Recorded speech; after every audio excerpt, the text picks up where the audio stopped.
আমি যে এমপি হয়েছি আমার বেতন কত জানছেন কখনো? কেরে আমি দিকে জানাই দিছি সব। আমার বেতন হলো 1,72,000। আড়াই মাসে কত টাকা বরাদ্দ পাইছি জানেন আপনারা? কেউ আগে কইতো না।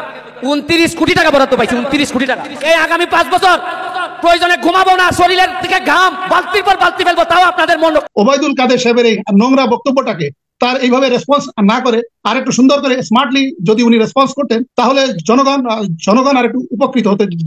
আমরা পিটার ডি হাসকে দেখলে হেসে দিতাম আনন্দে। তার দিকে তাকালেই আমাদের মন খুশিতে ভরপুর হয়ে যেত এবং মনে হতো যে তিনি আমাদেরকে উদ্ধার করার জন্য এসেছেন এবং তিনি তার এই দায়িত্ব পালন না করে তিনি এই দেশ ছেড়ে যাবেন না, এরকম বিশ্বাস কিন্তু আমাদের মধ্যে হয়েছিল। কিন্তু এটি কিসে কি হয়ে গেল? এটি কি আমেরিকার ভুল, নাকি ভারতের কর্তৃত্ব, নাকি আওয়ামী লীগের সফলতা? এটা আমরা বুঝতে পারলাম না। ইতিমধ্যেই হয়তো ব্যারিস্টার সুমনের কিছু কিছু ভিডিও সোশ্যাল মিডিয়া প্রচুর পরিমাণে ভাইরাল হচ্ছে। প্রিয় দর্শক শ্রোতা, আজকে কয়েকটি ভিডিও আপনাদের সম্মুখে নিয়ে এসেছি। ব্যারিস্টার সুমন যেন বাংলাদেশের ফাটা কেষ্টতে তৈরি হচ্ছে। প্রিয় দর্শক, নেটিজেনরা ব্যারিস্টার সুমনের প্রশংসায় পঞ্চমুখ হয়ে উঠেছে।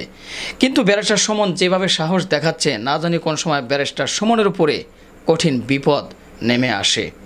প্রিয় দর্শক শ্রোতা, মূলত আজকে 3টি ভিডিও নিয়ে আপনাদের সম্মুখে হাজির হয়েছি। একটি হলো ব্যারিস্টার সুমনের কিছু মূল্যবান কথা, কত বেতন পায় এমপিরা এবং এমপির বেতনগুলোতে কী করে। এই পর্যন্ত এমপি হওয়ার পরে ব্যারিস্টার সুমন কত কোটি টাকার কাজ হাতে পেয়েছে। প্রিয় দর্শক, খুবই গোপন একটি ভিডিও, এগুলো আসলে কেউ বলে না, ব্যারিস্টার সুমন নিজেই বলেছে। তো এই ভিডিওটি আপনাদের সাথে আজকে শেয়ার করব। তার সাথে সাথে ওবায়দুল কাদের সাহেবকে উদ্দেশ্য করে লাইভ টক শোতে তুমুল আলোচনা। অর্থাৎ ওবায়দুল কাদের সাহেব বলেছেন যে পাকিস্তান বুঝলেও বিএনপি নেতারা বাংলাদেশের উন্নয়ন বোঝে না। তো যাই হোক, এই বিষয়টি আলোচনার কাছে লাইভ টক শোতে দেখাবো এবং গোলাম মোল্লা রনি সাহেবের একটি বক্তব্য আপনাদের সাথে শেয়ার করব বর্তমান প্রেক্ষাপট নিয়ে, এবং আওয়ামী লীগের সাধারণ সম্পাদক ওবায়দুল কাদেরকেও তিনি কথা বলেছেন। তাই চলুন আর কথা না বলে এক এক করে ভিডিওগুলো আগে দেখে আসি। সর্বপ্রথম চলুন গোলাম মোল্লা রনি সাহেবের বক্তব্যটি শুনে আসি। ইতিহাসের এক মহা সন্ধিক্ষণে আওয়ামী লীগ বিজয়ের স্বর্ণ শিখরে দাঁড়িয়ে আছে। এখন সেই বিজয়টি নীতিগতভাবে হয়েছে না অনৈতিকভাবে হয়েছে, অন্যায়ভাবে হয়েছে নাকি ন্যায়সঙ্গতভাবে হয়েছে, এটি বিষয় নয়। বিষয়টি হলো ধনভাণ্ডার তাদের হাতে, ক্ষমতার চেয়ার তাদের হাতে, এবং ক্ষমতার যে অস্ত্র এবং গোলাবারুদ তাও তাদের হাতে। ফলে তারা যা কিছু বলছে এটি ইচ্ছাই হোক অনিচ্ছাই হোক আপনাকে শুনতে হবে অথবা মানতে হবে। আর বাংলাদেশের সঙ্গে যাদের স্বার্থ রয়েছে, বিদেশি রাষ্ট্র, তাদেরকেও এই কথাগুলো মানতে হবে এবং শুনতে হবে। এবং এটাই পৃথিবীতে হয়ে আসছে। আমেরিকা অনেক বড় রাষ্ট্র, বা ব্রিটিশ জাতি হিসেবে তারা প্রায় 1000 বছরের ঐতিহ্যবাহী একটি জাতি। কিন্তু বিভিন্ন সময়ে যখন এ সকল জাতিগোষ্ঠী ফাঁদে পড়েছে, তাদেরকে কিন্তু নাকে খত দিয়ে সেখান থেকে আসতে হয়েছে। ভিয়েতনাম যুদ্ধে আমেরিকার যে পরাজয়, আফগান যুদ্ধে তাদের পরাজয়, ইয়েমেনে তাদের পরাজয়, এবং দ্বিতীয় বিশ্বযুদ্ধের পর ভারতে ব্রিটিশদের পরাজয়, এবং একই সঙ্গে প্রথম মহাযুদ্ধের পর ফ্রান্সের যে করুণ অবস্থা, সেই করুণ অবস্থার কারণে তারা যুদ্ধে অনেকগুলো দেশ জয়লাভ করার পরও সেই দেশগুলো বিক্রি করে দিয়ে আসতে, ছেড়ে দিয়ে আসতে বাধ্য হয়েছিল। তো এখন এই যে বাংলাদেশকে কেন্দ্র করে আমেরিকাও 2023 সালের ডিসেম্বর পর্যন্ত বেশ একটা সুবিধাজনক অবস্থানে ছিল। তো তারা বাংলাদেশে গণতন্ত্রের সবক দিত, নির্বাচন কীভাবে করতে হবে সেই ব্যাপারে তারা বিভিন্ন রকম কথাবার্তা বলতো, এবং তারা অনেকটা দেবদূতের ভূমিকায়, ফেরেশতার ভূমিকায়, উদ্ধারকারী ভূমিকায় আমাদের কাছে আবর্তিত হয়েছিল। এবং আমরা অনেকেই আমেরিকার প্রেসিডেন্ট জো বাইডেন, তারপর পররাষ্ট্র সচিব, সেক্রেটারি অফ স্টেট, তারা পররাষ্ট্রমন্ত্রীকে সচিব বলে, secretary of state mister Blinken, এবং আমাদের এখানে যে রাষ্ট্রদূত হিসেবে যিনি দায়িত্বরত আছেন মিস্টার পিটার ডি হাস, তাদেরকে নিয়ে আমাদের যে উচ্ছ্বাস এবং আবেগ এটি সর্বোচ্চ পর্যায়ে পৌঁছে গিয়েছিল। আমরা পিটার ডি হাসকে দেখলে হেসে দিতাম আনন্দে। তার দিকে তাকালেই আমাদের মন খুশিতে ভরপুর হয়ে যেত এবং মনে হতো যে তিনি আমাদেরকে উদ্ধার করার জন্য এসেছেন এবং তিনি তার এই দায়িত্ব পালন না করে তিনি এই দেশ ছেড়ে যাবেন না, এরকম বিশ্বাস কিন্তু আমাদের মধ্যে হয়েছিল। কিন্তু এটি কিসে কি হয়ে গেল? এটি কি আমেরিকার ভুল, নাকি ভারতের কর্তৃত্ব, নাকি আওয়ামী লীগের সফলতা? এটা আমরা বুঝতে পারলাম না। আমরা যেটা দেখলাম সেটা হলো আওয়ামী লীগ যেভাবে চাইলো ওভাবে নির্বাচন হয়ে গেল। আর নির্বাচনের আগে mister Peter D Haas Bangladesh থেকে চলে গেলেন। এখন ভারতের বিভিন্ন গুরুত্বপূর্ণ ব্যক্তি বলার চেষ্টা করছেন যে তিনি পালিয়ে গিয়েছিলেন মূলত ভারতের ভয়ে বা ভারতের হুমকিতে। এটা আবার আমেরিকা বলছে যে না, এটা আমেরিকা এটা মানে না, আমেরিকা রাষ্ট্রদূত কখনো পালায় না, এরা বীরের জাতি। তো যাই হোক, এটা ভিন্ন একটি প্রসঙ্গ। বাস্তবতা হলো যে নির্বাচনটা আওয়ামী লীগ করতে চেয়েছিল, সেই নির্বাচন আওয়ামী লীগ করেছে। আওয়ামী লীগ যেভাবে ভোটের ফলাফল তৈরি করেছিল, যেভাবে ঘোষণা করতে চেয়েছিল এবং যেভাবে ক্ষমতায় যেতে চেয়েছিল, 2-4টি অর্থাৎ যে অন্তর্দ্বন্দ্ব, কলহ, মারামারি, কাটাকাটি, খুনাখুনি, এই সমস্ত বিচ্ছিন্ন ঘটনা বাদ দিলে তাদের যে মাস্টার প্ল্যান ছিল, পরিকল্পনা ছিল, সেই পরিকল্পনা অনুযায়ী কিন্তু সব কিছু হয়েছে। ফলে এখন তাদের কাউকে পাত্তা দিতে হয় না, না চীনকে, না ভারতকে, না রাশিয়াকে, না আমেরিকাকে। তারা স্বাধীন এবং সার্বভৌম। দেশের অবস্থা যাই হোক না কেন, আওয়ামী লীগ তাদের যে ক্ষমতার যে ছড়ি, এটি ঘোরানোর ক্ষেত্রে তারা স্বাধীন এবং সার্বভৌম। এবং এই কারণে অনেক আওয়ামী লীগ নেতার চেহারা ভালো হয়ে গিয়েছে, স্বাস্থ্য ভালো হয়ে গিয়েছে, গায়ে বল আসছে, তারপর তাদের কথাবার্তায় অনেক শক্তিমত্তা চলে আসছে। যে মানুষ কখনো ক্রস লেগ করতো না, পায়ের উপর পা তুলতো না, সে এখন পায়ের উপর পা তুলে, বুড়ো আঙ্গুল তুলে, কিংবা তর্জনী, যেটিকে আমরা এই যে আঙ্গুল বলি তর্জনী, সেই তর্জনী উঁচিয়ে এখন অনেক সাধারণ মানের আওয়ামী লীগের নেতারা বিশ্ব নেতাদের সাথে কথা বলার চেষ্টা করছেন।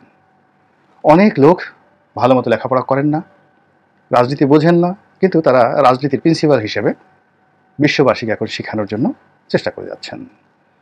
তো তারই ধারাবাহিকতা এখন আওয়ামী লীগের অনেক নেতা, আমি নাম বলবো না ব্যক্তিগতভাবে, তারা এখন আমেরিকাকে গণতন্ত্র শিক্ষা দেওয়ার চেষ্টা করছেন।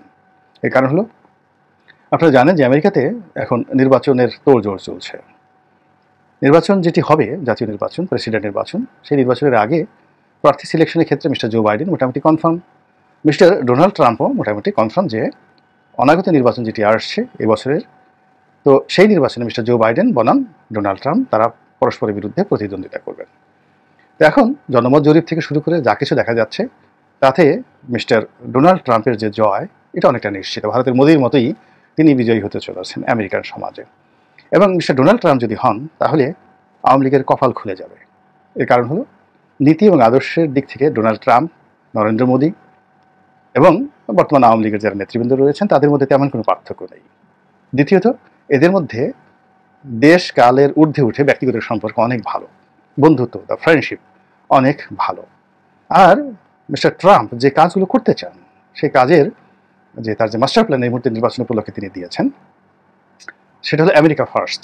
অর্থাৎ তিনি যে কাজকর্ম করবেন, আমেরিকার স্বার্থটা সবার আগে দেখবেন। অন্য দেশে কি হলো বা না হলো, অন্যের বাড়িতে দরজা লাগলো কি লাগলো না, অন্য বাড়ির ছেলেমেয়েরা উলঙ্গ হয়ে ঘুরলো কি ঘুরলো না, এটি নিয়ে মিস্টার ডোনাল্ড ট্রাম্প মাথা ঘামাতে চান না। তো সেই অর্থে মিস্টার পিটার ডি হাস বা মিস্টার জো বাইডেন বাংলাদেশের গণতন্ত্র, বাংলাদেশের মানবাধিকার এবং নির্বাচন নিয়ে যে সকল উচ্চবাচ্য করেছেন, এটি ডোনাল্ড ট্রাম্প ক্ষমতা আসলে এটা হবে না, এটা আওয়ামী লীগ বুঝে গিয়েছে। তো এই কারণে আওয়ামী লীগ মনে প্রাণে চায় যে ডোনাল্ড ট্রাম্প ক্ষমতায় আসুক, এবং আওয়ামী লীগের যে বিশাল সংগঠন আমেরিকাতে রয়েছে, কর্মী বাহিনী রয়েছে, they have already started their job, তারা তাদের কাজ শুরু করে দিয়েছে ডোনাল্ড ট্রাম্পের পক্ষে। এবং খুব আওয়ামী লীগের খুব অল্প লোক আছে যারা হয়তো ডেমোক্র্যাট সমর্থক হিসেবে জো বাইডেনের পক্ষে কাজ করবেন, বেশিরভাগই ডোনাল্ড ট্রাম্পের পক্ষে কাজ করবেন। তো এই জিনিসটি মিস্টার জো বাইডেন বুঝে গিয়েছেন এবং তার দলও বুঝে গিয়েছেন।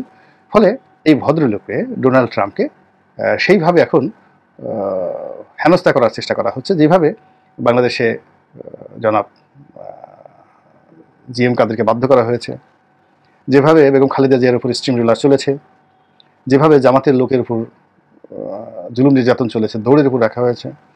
একইভাবে ভারতে যেভাবে সেই উত্তরপ্রদেশে, মধ্যপ্রদেশের ইউপি। প্রিয় দর্শক শ্রোতা, গোলাম মোল্লা রনি সাহেবের বক্তব্যটি আপনারা শুনলেন। অবশ্যই আপনাদের মূল্যবান মতামত জানাবেন। দ্বিতীয় নম্বরে যে ভিডিওটি আপনাদের জন্য রয়েছে, সেটি হলো ওবায়দুল কাদের সাহেবকে উদ্দেশ্য করেই লাইভ টক শোতে তুমুল আলোচনা হয়েছে। যেমন পাকিস্তানের শাহবাজ খান, তিনি কিন্তু বলেছিল বাংলাদেশের উন্নয়নের বিষয়টি নিয়ে, বা আমরা লজ্জিত, এরকম একটা কথা বলেছিল। আর এই বিষয়টি নিয়েই ওবায়দুল কাদের সাহেব একটি বক্তব্য দিয়েছিল। সেই বক্তব্যটিও কিন্তু সোশ্যাল মিডিয়া ভাইরাল হয়েছে। সেই বক্তব্যকে কেন্দ্র করেই কিন্তু অবশেষে আওয়ামী লীগ, বিএনপির মধ্যে নানান আলোচনা সমালোচনা হচ্ছে। চলুন বিএনপির একজন নেতাকর্মী অবশেষে এক লাইভ টক শোতে কী বলতেছে, চলুন শুনে আসি।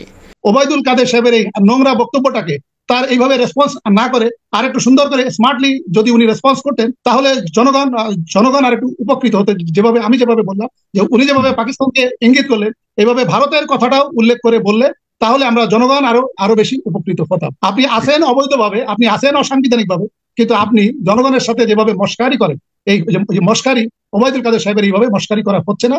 এবং এই মস্কারি করতে করতে আপনার পর্যায়ে এমন হবে, জনগণ যখন আপনার এই গণ অভ্যুত্থান আপনাকে ক্ষমতাচ্যুত করবে, তখন তারা বিএনপির নেতৃত্বের জন্য অপেক্ষা করবে না, জামাতের নেতৃত্বের জন্য অপেক্ষা করবে না।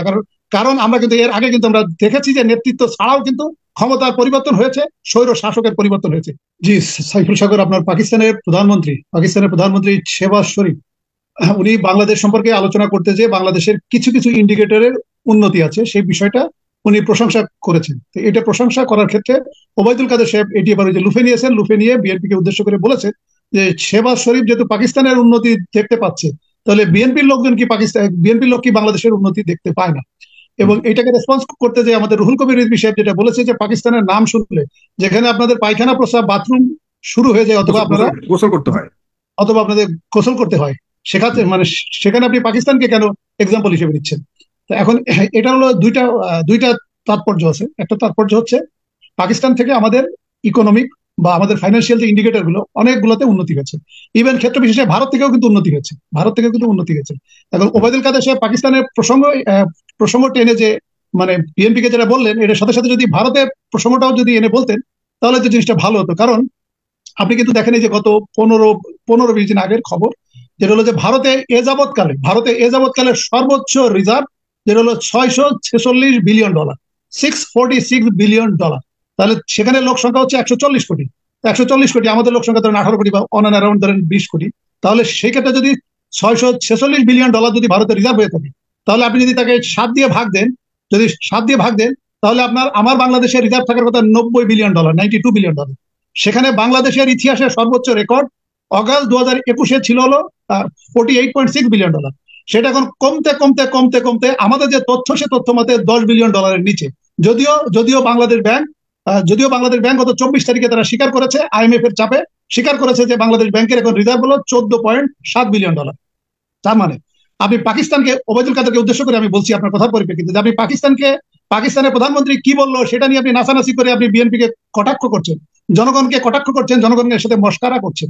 তাহলে আপনার যেহেতু ভারতের সাথে এত প্রীতি এবং ভারতকে আপনি রোল মডেল হিসেবে নেন, ভারতের আপনি সহায়তা নিচ্ছেন, তাহলে ভারতের যে এখন রিজার্ভ আপনার $646 বিলিয়ন, সেই হিসেবে ভারতের যে জনসংখ্যা, সেই জনসংখ্যার সাথে আমাদের জনসংখ্যা তুলনা করলে আমাদের রিজার্ভ থাকার কথা $92 থেকে $95 বিলিয়ন।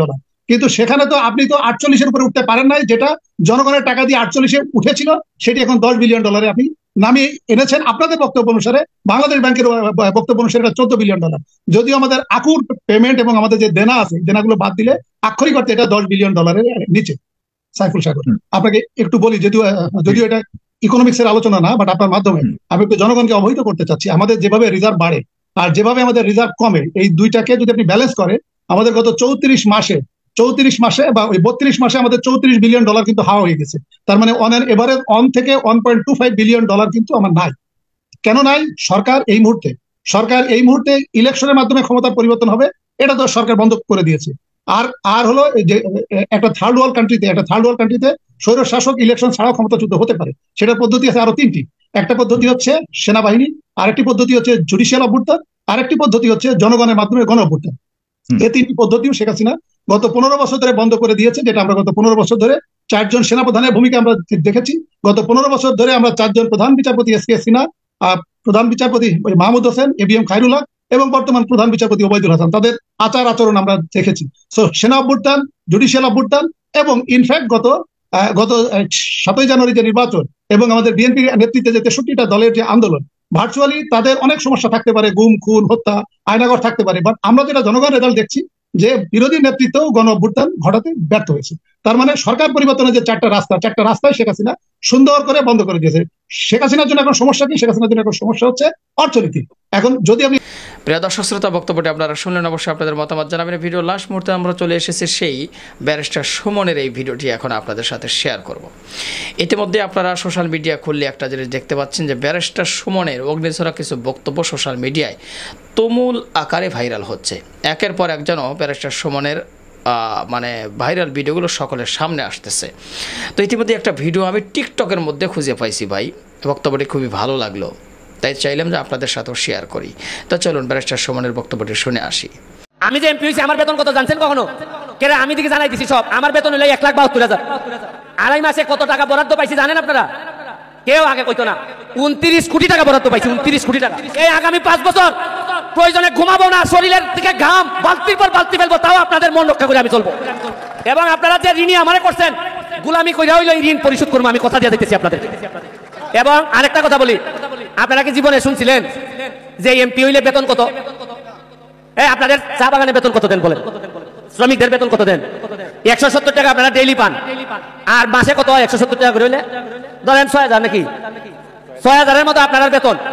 আপনারা সারাদিন কামলা দিতেছেন, 6,000 বেতন। আপনাদের অনেক সুবিধা আরো আছে। আর এমপির বেতন জীবনে জানছেন কত? আমি যে এমপি হয়েছি আমার বেতন কত জানছেন কখনো? কেন আমি দিকে জানাই দিছি সব। আমার বেতন হলো 1,72,000। কত? এটা দিকে আগে কেউ জানাইলো না। এরপরে আমি মাত্র আড়াই মাস হয়েছে। আড়াই মাসে কত টাকা বরাদ্দ পাইছি জানেন আপনারা? কেউ আগে কইতো না। 29 কোটি টাকা বরাদ্দ পাইছি, 29 কোটি টাকা।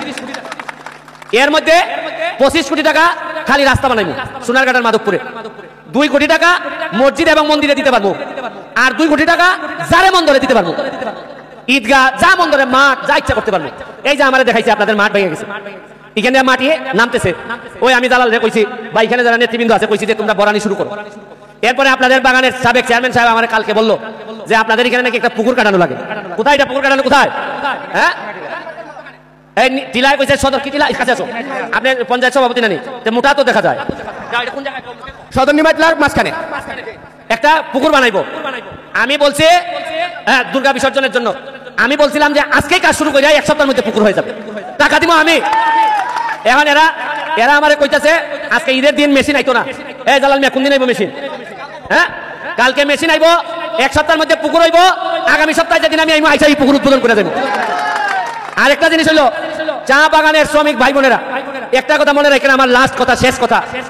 আপনারা এইবার আমারে ভোট দিয়া এই ব্যারিস্টার সৈয়দ সাইদুল হক সুমনকে যে সম্মানিত করছেন, এই আগামী 5 বছর প্রয়োজনে ঘুমাবো না, শরীরের থেকে ঘাম বালতির পর বালতি ফেলবো, তাও আপনাদের মন রক্ষা করে আমি চলবো।